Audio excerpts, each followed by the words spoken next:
If you are passionate about the crime drama genre, Goodfellas is an indispensable choice.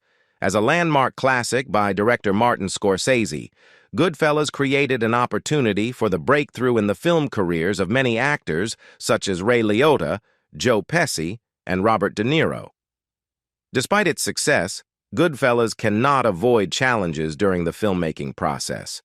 Insiders had the opportunity to reveal that they had to make many difficult choices when having to cut out some segments in pursuit of audience satisfaction. Are you curious about the deleted scenes in Goodfellas? Then don't miss this video. The tragic demise of Spider.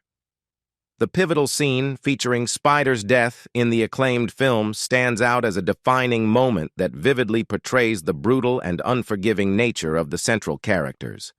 Spider, a youthful and inexperienced gangster portrayed by Michael Imperioli, becomes the focal point of a tense confrontation that ultimately ends in tragedy.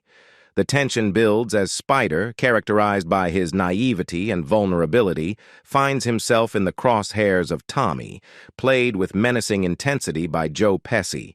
The sequence unfolds with a palpable sense of impending doom as Spider is subjected to taunts and provocations from Tommy, highlighting the ruthless dynamics within the criminal underworld depicted in the film. The climax of the scene sees Tommy's aggression reaching its peak, culminating in a shocking act of violence as he shoots Spider. This dramatic turn of events leaves an indelible mark on the audience, serving as a testament to the film's unflinching portrayal of the harsh realities of organized crime.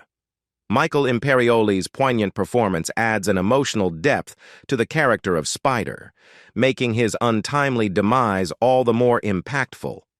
Interestingly, the inclusion of this pivotal scene faced resistance during the film's post-production phase. The studio initially hesitated to include the sequence in the final cut, expressing concerns about its level of violence. There was a genuine fear that the brutality depicted in Spider's death could potentially alienate or disturb audiences, affecting the film's overall reception.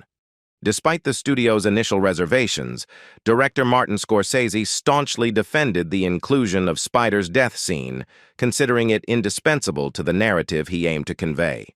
For Scorsese, an acclaimed filmmaker known for his unflinching portrayals of organized crime, the scene was not merely gratuitous violence, but a crucial element in authentically depicting the brutal nature of the gangster lifestyle.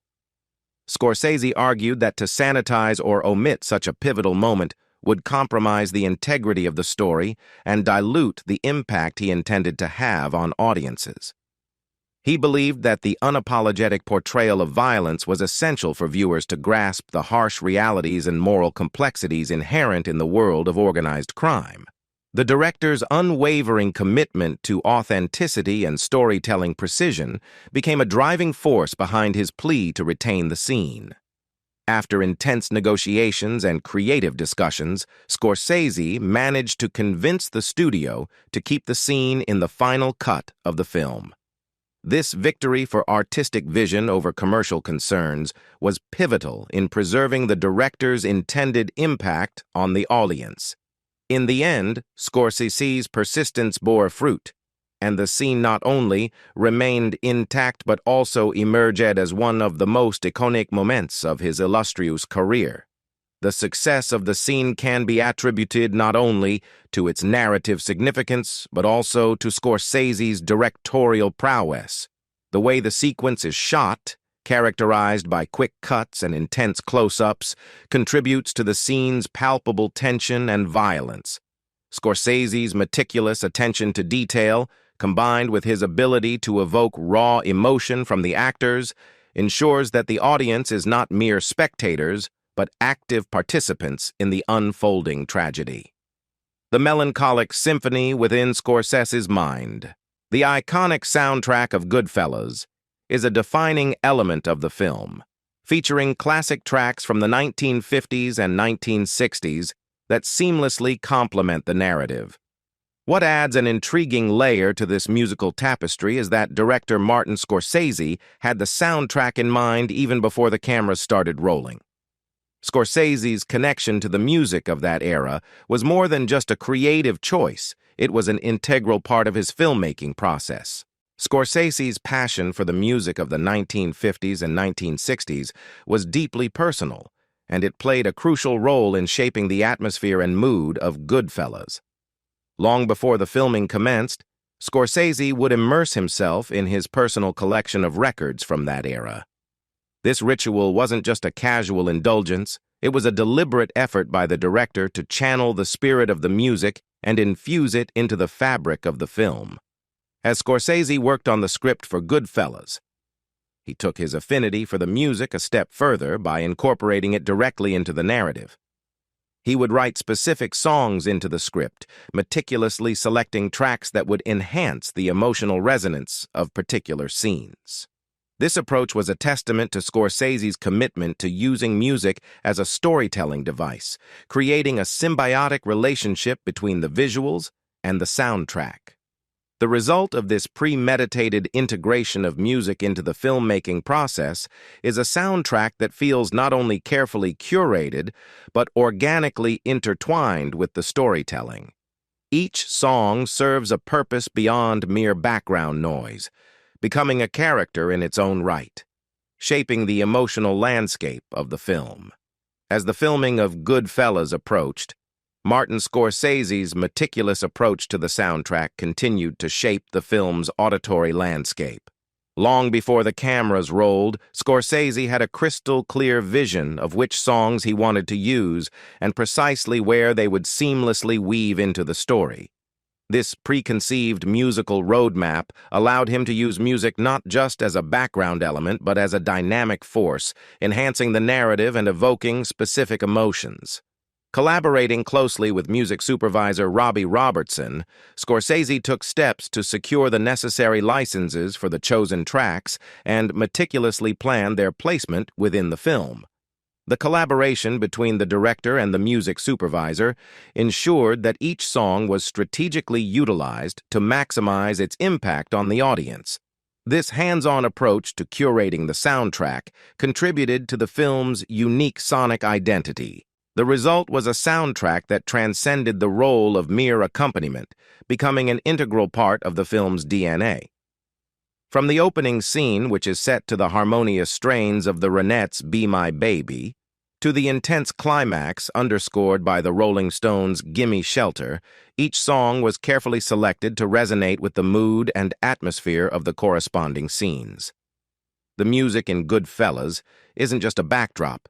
It's a character in its own right, shaping the emotional beats of the narrative and enhancing the viewer's connection to the story. Martin Scorsese's distinctive use of music in his films has undeniably become a signature element of his directorial style, and Goodfellas stands out as one of the prime exemplars of this approach. The film's soundtrack, carefully curated and deeply integrated into the narrative, has been widely acknowledged as a masterclass in the art of using music to enhance storytelling. The fact that Scorsese not only had a clear idea but also the entire soundtrack in his head before the filming even commenced is a testament to his unparalleled creativity and visionary prowess as a filmmaker. His ability to conceive the film's auditory landscape in such detail, from the selection of specific tracks to their strategic placement within the storyline, speaks to a level of premeditation and artistic foresight that sets him apart in the realm of cinema, softening the severity of a homicide. In addition to Martin Scorsese's successful advocacy for the inclusion of Spider's death scene, the director faced a different challenge with the opening sequence of the film. This particular scene, involving Henry, Tommy, and Jimmy, played by Ray Liotta, Joe Pesci, and Robert De Niro, respectively, unfolds as they believe they have the lifeless body of a character named Billy Batts in the trunk of their car. However, upon reaching their destination, they are startled to discover that Batts is still alive. In a brutal turn of events, Tommy takes it upon himself to rectify the situation and mercilessly stabs Billy multiple times. While the brutality of this moment is a hallmark of the film's gritty portrayal of organized crime, it's noteworthy that the original cut of the scene was even more intense. In the initial version, Tommy's stabbing of Billy was depicted with shocking brutality as he plunged the knife into his victim 7 times. This heightened level of violence, however, proved to be too much for the early test audiences. Reports suggest that the graphic nature of the scene, with Tommy delivering 7 stab wounds, elicited strong reactions from the audience, including some individuals who reportedly walked out of the screening. This response prompted Scorsese and the studio to reconsider the level of violence in the film, recognizing the need to strike a balance between realism and audience sensibilities.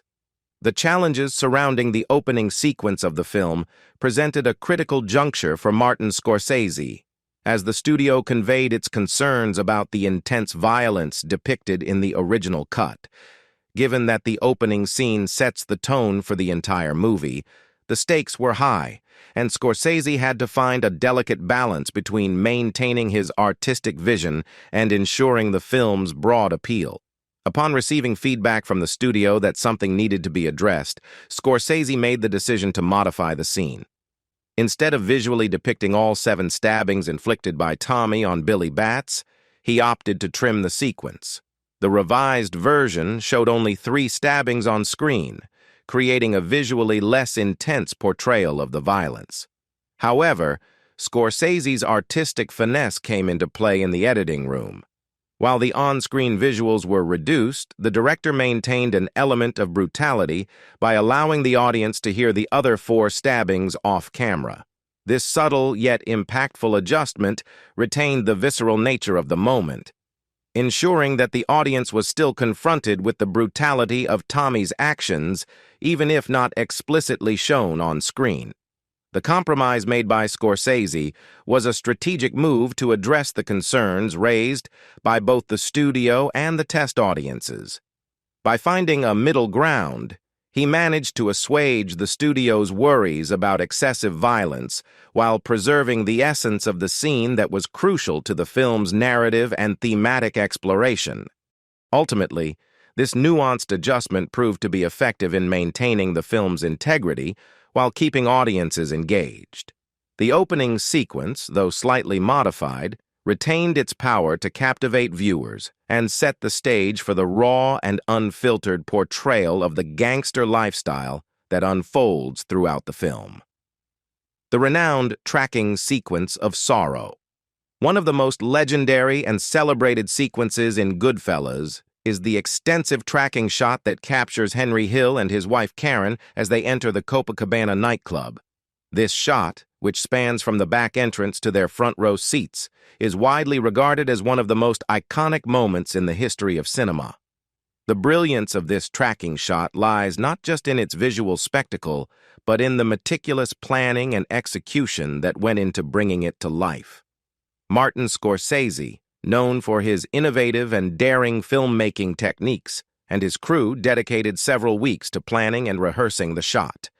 The intricacies of the camera movements, the actors' blocking, and the coordination required for a seamless execution demanded careful consideration. To realize this complex tracking shot, a Steadicam was employed, and the camera operator tasked with this challenging feat was Larry McConkey. The Steadicam allowed for fluid and stable movement, crucial for capturing the continuous and dynamic sequence that weaves through the various spaces of the Copacabana nightclub. The show unfolds as the camera follows Henry and Karen through the labyrinthine backstage areas, bustling kitchens, and ultimately into the main room of the nightclub.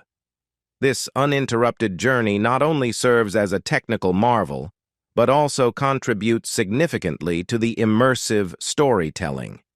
As the audience is seamlessly guided through the inner workings of the nightclub, the shot becomes a visual metaphor for Henry's ascent in the criminal world, transcending the physical space of the Copacabana. The iconic Copacabana tracking shot in Goodfellas is not only a visual spectacle, but also a testament to the meticulous craftsmanship required in filmmaking.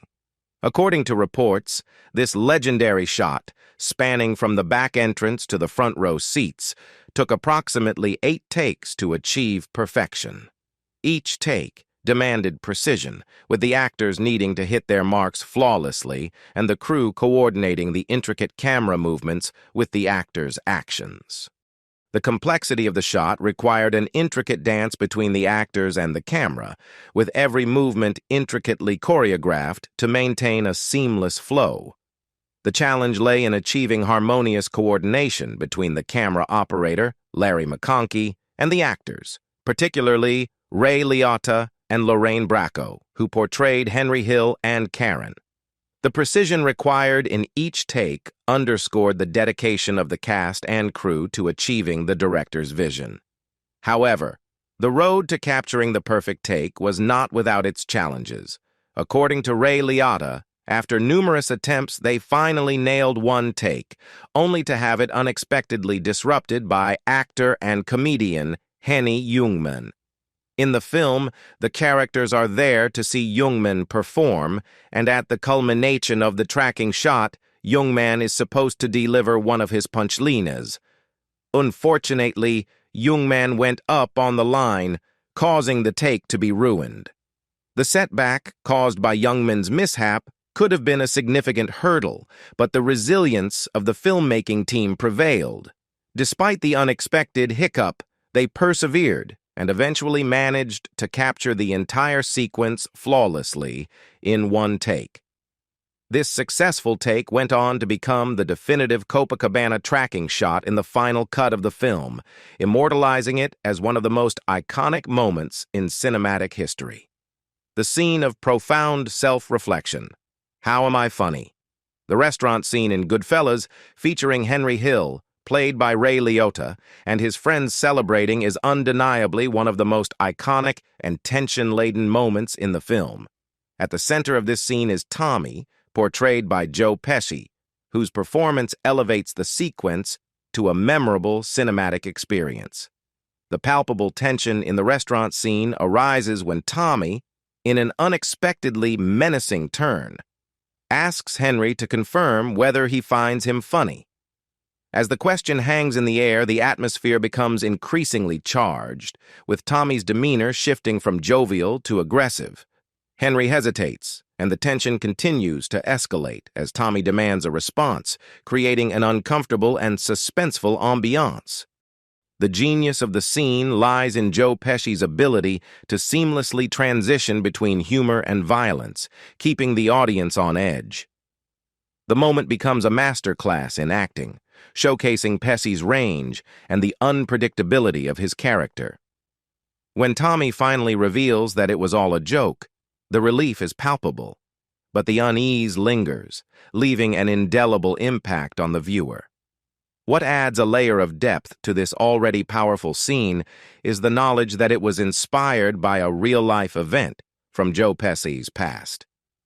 During his early acting career, Pesci worked at a restaurant frequented by mobsters, an experience that likely provided him with insights into the complex dynamics and unexpected shifts in mood that could occur in such settings.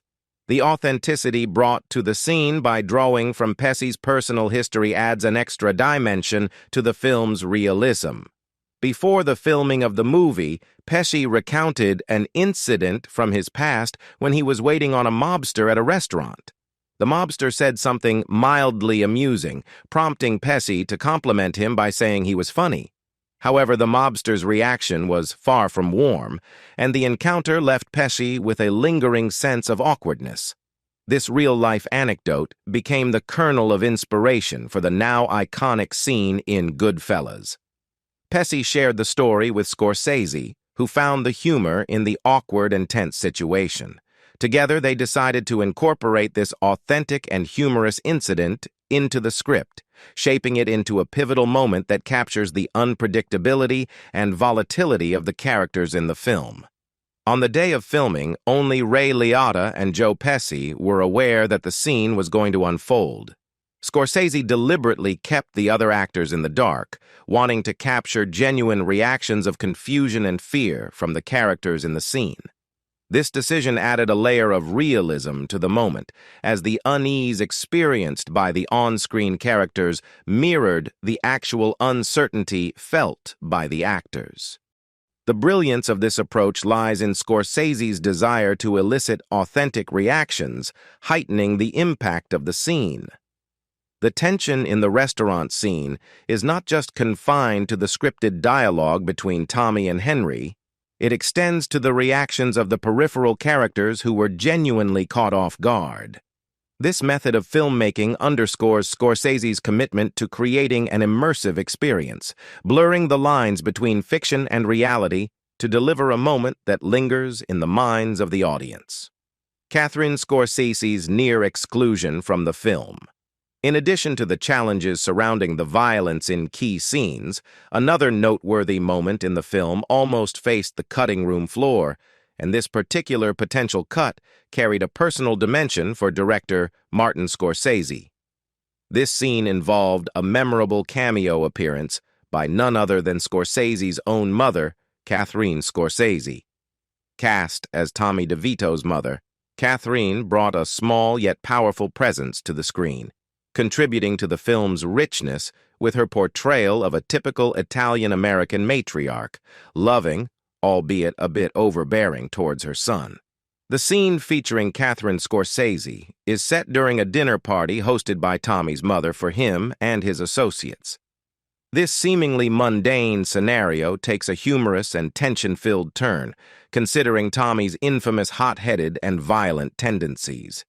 Joe Pesci's portrayal of Tommy, known for his explosive outbursts, is further heightened by the addition of his on-screen mother's overprotective and doting behavior. This dynamic not only adds a layer of comic relief to the film, but also serves as an intriguing glimpse into the character's personal life. The potential removal of this scene would not only have affected the film's narrative and comedic elements, but also had personal implications for Martin Scorsese. Having his own mother play a role in the film likely held sentimental value for the director, and cutting her cameo could have meant trouble both on and off the set. Katherine Scorsese's performance added authenticity to the portrayal of Italian-American family dynamics, and her on-screen chemistry with Joe Pesci contributed to the overall success of the scene. Despite the significant contribution of the scene featuring Katherine Scorsese's memorable cameo as Tommy DeVito's mother, the studio initially had reservations about its inclusion in the final cut of the film. The studio's perspective was that this particular scene wasn't deemed essential to the overall narrative, and there were concerns about its potential impact on the pacing of the movie. In a bid to streamline the film and maintain a brisk narrative flow, the studio suggested cutting the scene. However, the fate of this scene took a dramatic turn thanks to the input from test audiences. In an unexpected twist, the scene turned out to be a near-unanimous hit with the test audience, who appreciated its humor, tension, and the unique dynamic between Tommy and his overbearing mother. The positive reception from the audience provided a stark contrast to the studio's initial reservations. The overwhelmingly favorable response from the test audience compelled the studio to reconsider its stance.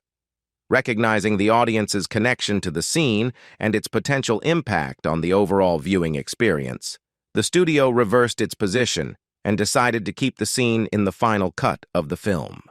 This turn of events not only affirmed the scene's value, but also likely brought relief to Martin Scorsese, who could now avoid potentially awkward family dinners resulting from his mother's scene being cut. Unprecedented swearing records.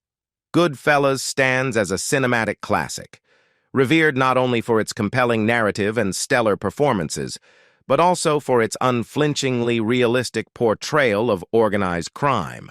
A portrayal that is punctuated by the raw and harsh language endemic to that world.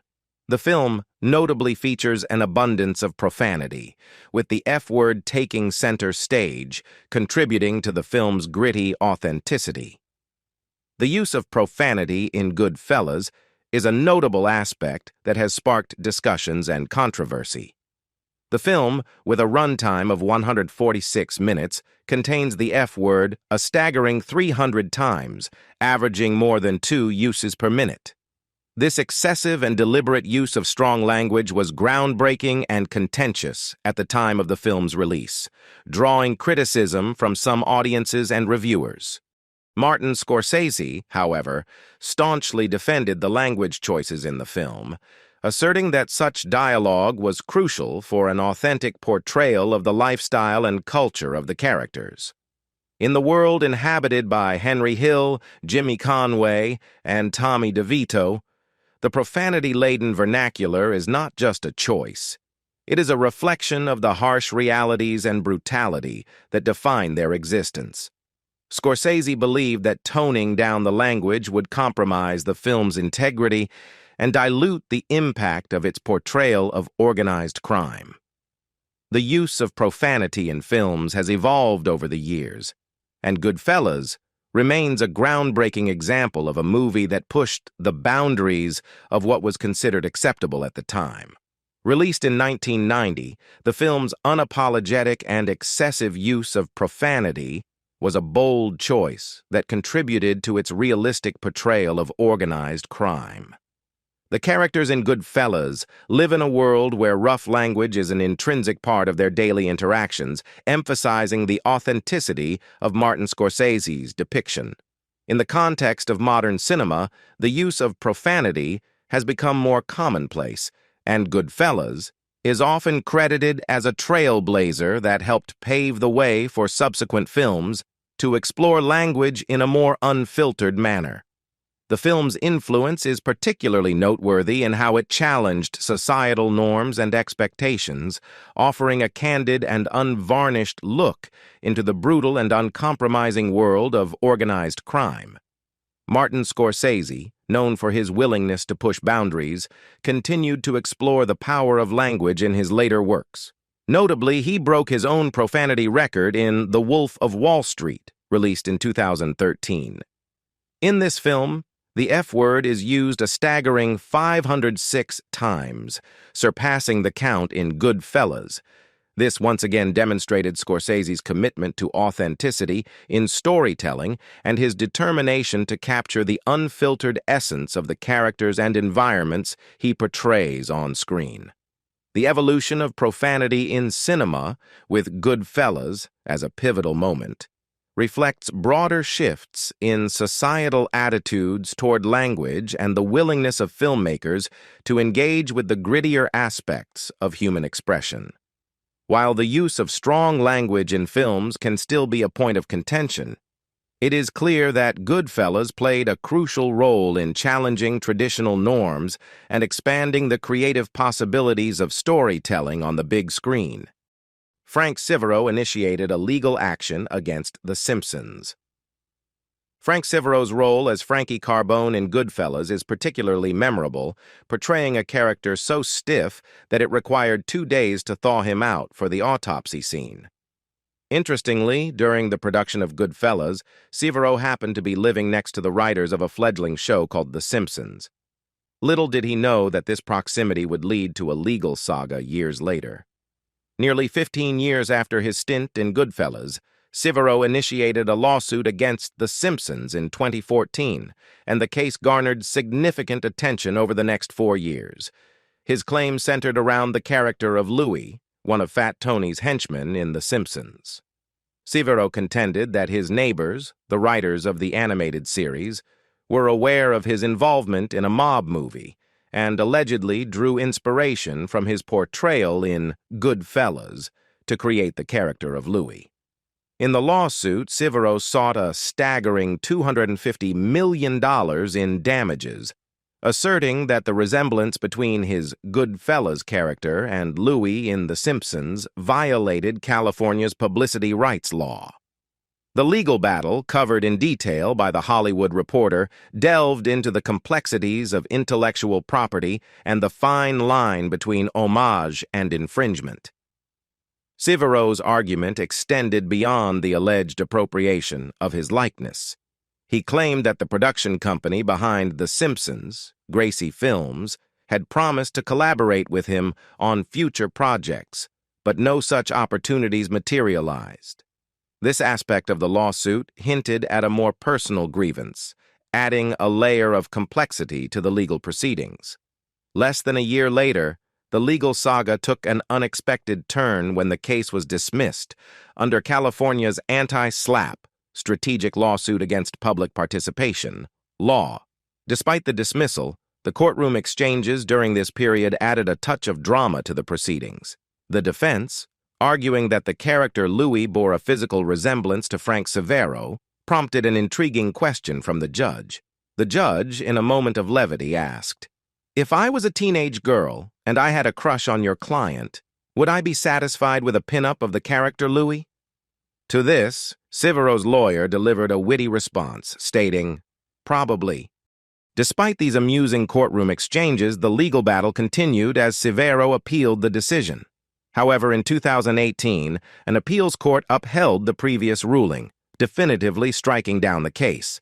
The judgment reinforced the notion that Civo couldn't pursue damages based on a stock character, emphasizing that the character in question, Louis, was a generic representation of a mobster rather than a specific and unique portrayal tied to Civo's likeness.